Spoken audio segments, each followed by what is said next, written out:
Shalom teman-teman, jumpa lagi dengan Tami di Madrasah Head Series.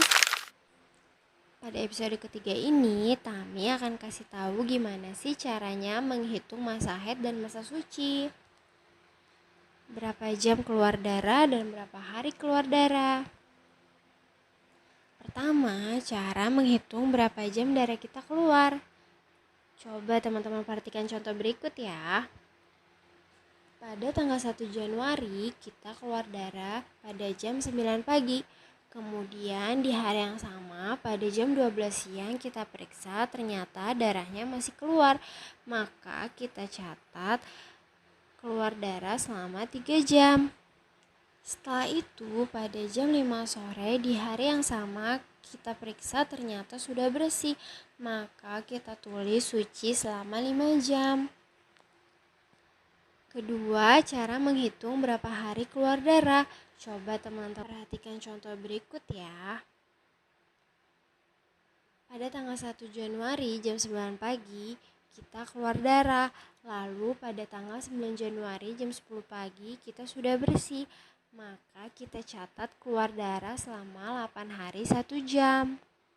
Lalu jika menjelang tidur kita masih keluar darah dan ketika bangun sudah bersih, maka kita catat bersih sejak jam kita tidur. Sebaliknya, jika menjelang tidur kita bersih dan saat bangun kita keluar darah, maka kita catat haid saat jam bangun tidur. Gimana? Sudah jelas kan teman-teman? Baiklah, sebelum kita lanjut episode berikutnya, teman-teman harus ingat, menentukan keluar darah atau bersih nggak boleh hanya pakai perasaan ya teman-teman, atau hanya melihat pembalut aja, tapi harus dipastikan dengan benar-benar. Caranya, siapkan kapas putih bersih, lalu masukkan pada kemaluan bagian dalam kita. Jika pada kapas tadi masih ditemukan bercak, maka dihukumi keluar darah, meskipun tidak ada bercak di pembalut kita ya teman-teman.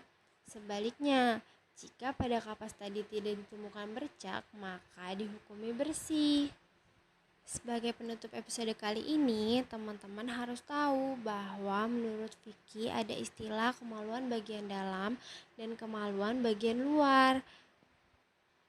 Kemaluan dalam adalah area yang tidak tampak saat kita jongkok buang air, sedangkan kemaluan luar adalah area yang tampak saat kita jongkok buang air dan bisa tersentuh jemari bagian dalam ketika cebok. Nah, area luar ini hukumnya harus dibasuh dan harus disucikan saat cebok. Sekian dulu ya teman-teman, sampai jumpa lagi di serial berikutnya. Wassalamualaikum warahmatullahi wabarakatuh. Jangan